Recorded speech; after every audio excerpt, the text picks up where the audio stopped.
Welcome back to my channel. Today we will discuss MSc 004 Economies of Growth and Development, Block 5, Theories of Development, Chapter 16, Classical Theories of Development. Important question. Critically evaluate the strength and weakness of Adam Smith theory of development and give the assumptions of Adam Smith theory of economic development and describe its main features. तो combine में ही हम discuss करेंगे question जिसमें हम assumptions discuss करेंगे Adam Smith theory के, उसके main features और उसके बाद उसकी स्ट्रेंथ एंड वीकनेसेस। तो ये कंबाइन में डिस्कस करेंगे। फर्स्टली हमें पता है एडम स्मिथ को हम लोग फादर ऑफ इकोनॉमिक्स भी बोलते हैं और वो फॉरमोस्ट क्लासिकल इकोनॉमिस्ट थे और हम उन्हें रिगार्ड कर सकते हैं as first development economist also.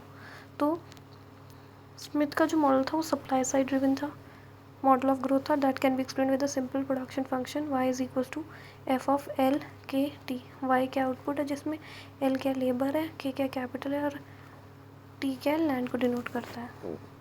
सो आउटपुट किससे रिलेटेड है? Labour, capital and land input से। Consequently growth rate of output G Y was driven by population growth rate या growth rate in labour that is G L, growth in rate in capital G K and land growth that is G T and increase in overall productive जिसे हम G F से लिख रहे हैं। तो G Y is a function of G F that is overall productivity, G K that is growth in capital, G L that is growth in labour and G T that is growth in land. Now the assumptions of the Adam Smith model. पहला है कि population growth को हम लोग endogenous variable है that it is determined within the model. ठीक है, तो इसे हमने कंसिडर किया as a function of subsistence available to accommodate increasing workforce. Second है इन्वेस्टमेंट को भी हमने एक एंडोजीनियस वेरिएबल है दैट इज़ ये मॉडल के विद इन ही डिटरमिन होगा और इसको फंक्शन किसका लिया? रेट ऑफ सेविंग को। तो पॉपुलेशन किसका फंक्शन है? Subsistence available to accommodate increasing workforce और इन्वेस्टमेंट किसका फंक्शन है? रेट ऑफ सेविंग का। लैंड ग्रोथ किस पर डिपेंडेंट है? On quest of new land that is colonisation और technological improvement in fertility of old land. ठीक है, टेक्नोलॉजिकल प्रोग्रेस को भी बोला गया कि क्या करेगा? टेक्नोलॉजिकल प्रोग्रेस इंक्रीज़ करेगा ओवरऑल ग्रोथ, क्योंकि स्पेशलाइजेशन होती है तो क्या होता है? प्रोडक्टिविटी इंप्रूव होती है और उससे क्या होगा? रेट ऑफ ग्रोथ बढ़ेगा, क्योंकि टेक्निकल प्रोग्रेस बढ़ेगा तो स्पेशलाइजेशन बढ़ेगी तो प्रोडक्टिविटी बढ़ेगी, इनपुट्स की प्रोडक्टिविटी बढ़ेगी तो रेट ऑफ ग्रोथ बढ़ेगा। ठीक है, और उन्होंने देखा था कि इम्प्रूवमेंट होगी अगर मशीनरी में और इंटरनेशनल ट्रेड में, तो दोनों ही इंजन ऑफ ग्रोथ है as they facilitate further specialisation. Better machinery होगी, इंटरनेशनल ट्रेड होगा तो दोनों एक्ट करेंगे एज इंजन ऑफ ग्रोथ, क्योंकि दोनों से क्या होगा? फर्दर स्पेशलाइजेशन की प्रोडक्टिविटी बढ़ेगी, फिर रेट ऑफ ग्रोथ बढ़ेगा। और उन्होंने क्या एज्यूम किया था? Existence of perfect competition. तो ये सारी एजम्पशंस थी। नाउ हम मेन फीचर्स डिस्कस करेंगे एडम स्मिथ मॉडल के। पहला है कैपिटल एक्यूमुलेशन। तो देखो कैपिटल एक्यूमुलेशन क्या है? एक सेंट्रल पॉइंट है जिसकी around Adam Smith theory of economic development revolves. हमें पता है इंक्रीज इन वेल्थ, अगर कंट्री की वेल्थ बढ़ती है तो हम उसे क्या लेते हैं? एक इंडेक्स लेते हैं ऑफ कंट्रीज प्रॉस्पेरिटी। तो according to Adam Smith the only way to increase wealth is to produce more, ज़्यादा आउटपुट प्रोड्यूस करो।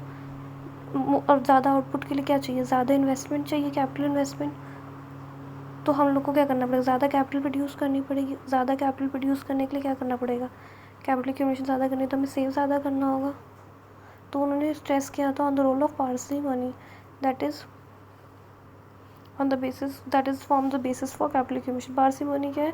कि हम लोग को स्पेंड कम करना चाहिए on enjoyment for the sake of future wants and enjoyment. तो हमें प्रेजेंटली कम स्पेंड करना चाहिए for the sake of future wants and enjoyment, और फ्यूचर के लिए ज़्यादा, ताकि हम फ्यूचर में ज़्यादा से अभी सेव करें ताकि फ्यूचर में ज़्यादा एंजॉय कर सके। ठीक है, तो अभी कम स्पेंड करेंगे, सेव करेंगे ज़्यादा, तो फ्यूचर में ज़्यादा एंजॉय कर पाएंगे और वांट्स अपने सेटिस्फाई कर पाएंगे। तो the production and source of more capital is part of capitalistic development of an economy. Second major या मेन फीचर क्या है? Production technique. तो उन्होंने रिकग्नाइज़ किया था डिवीजन ऑफ लेबर को as a very important technique of production.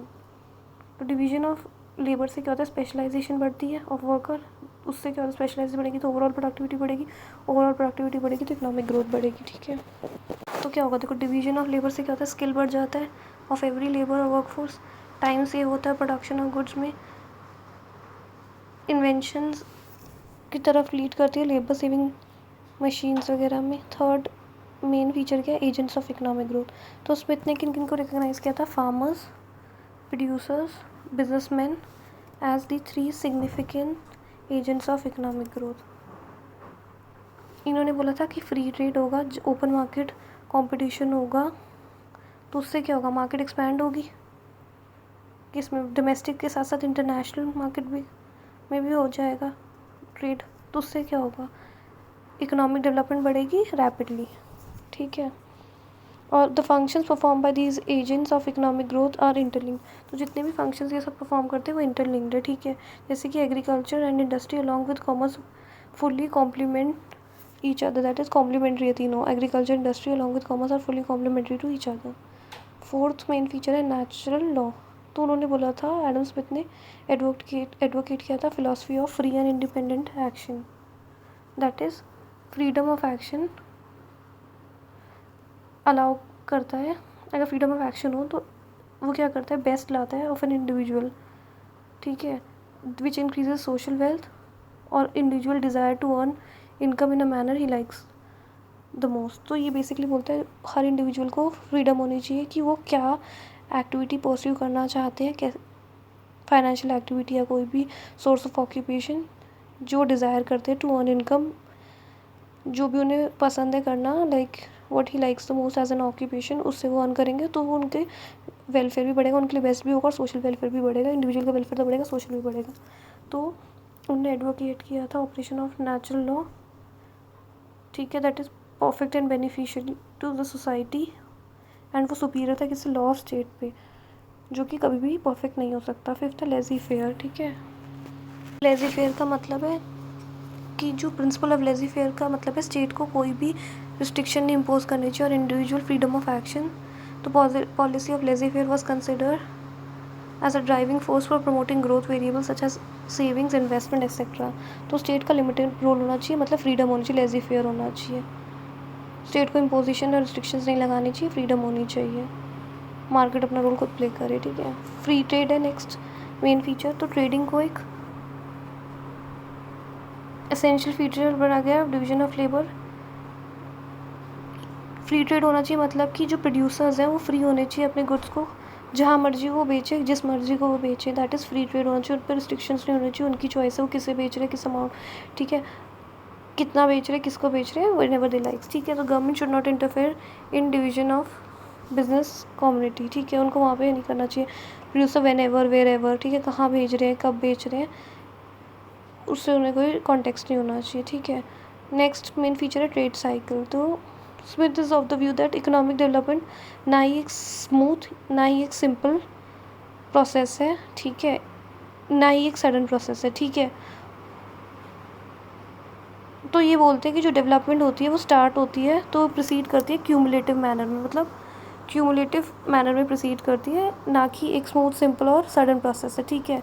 तो ये बोलते हैं ड्यूरिंग अपस्विंग फेज, जब बूम चल रही होती है या सब कुछ अच्छा चल रहा होता है, तो डेवलपमेंट वेरिएबल्स अपवर्ड डायरेक्शन में मूव करते हैं, that is saving, capital accumulation, employment, wages, ये सब बढ़ते हैं, मार्केट एक्सपैंड करती है और एब्जॉर्ब करती है इंक्रीज प्रोडक्शन।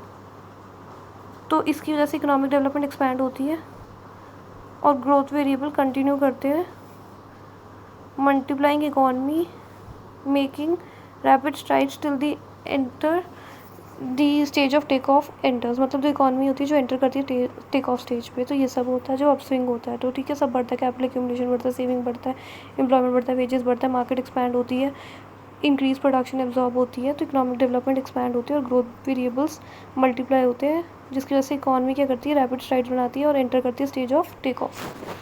अब देखो यहाँ तक हो गया, हमने असम्पशंस देख लिए, हमने फीचर्स देख लिए, ना हम स्ट्रेंथ और वीकनेस देखेंगे।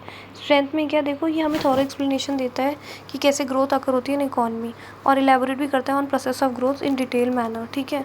उसके बाद मॉडल एक्सप्लेन करते हैं इंपॉर्टेंस ऑफ कैपिटल एक्यूमुलेशन, ठीक है, technological improvement, division of labour, increase in market size in the process of economic growth. Weakness क्या, देखो इसमें रिजिड डिवीजन है सोसाइटी, ठीक है, कि लाइक रिजिड डिवीजन है बिटवीन कैपिटलिस्ट एंड लेबर, इसमें निगलेक्ट कर देता रोल ऑफ मिडिल क्लास, इन मिडिल क्लास को कोई रोल ही नहीं दिया, that is gives necessary impetus to economic growth, तो मिडिल क्लास को निगलेक्ट किया गया इस थ्योरी में।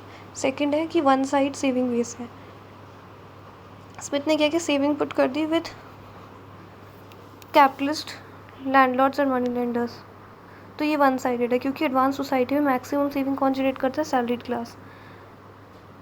बट इन्होंने क्या एज्यूम किया कि labour can't afford to save. तीसरा है unrealistic assumption of perfect competition. आपको पता है परफेक्ट कंपटीशन रियल के सिनेरियो में एग्जिस्ट नहीं करता, तो ये एप्लीकेशन ऑफ स्मिथ थ्योरी को लिमिट कर देता है या लिमिटेड एक्सटेंट में लगती है। फोर्थ है neglecting the role of entrepreneur. तो स्मिथ ने निगलेक्ट किया रोल ऑफ एंटरप्रेन्योर और उनकी contribution in terms of innovations in development. ठीक है, लास्ट है unrealistic assumption of stationary state. तो स्मिथ ने पुट किया end result of capitalist economy की in stationary state that is there is progress but it is steady uniform and regular. But ये satisfactory नहीं है as development takes place in fits and starts and uniform और steady नहीं होती है। तो ये भी unrealistic assumption of stationary state, क्योंकि यूनिफॉर्म और स्मूथ प्रोसेस नहीं होता इकोनॉमिक डेवलपमेंट। ठीक है, so that was all for Adam Smith theory of economic development.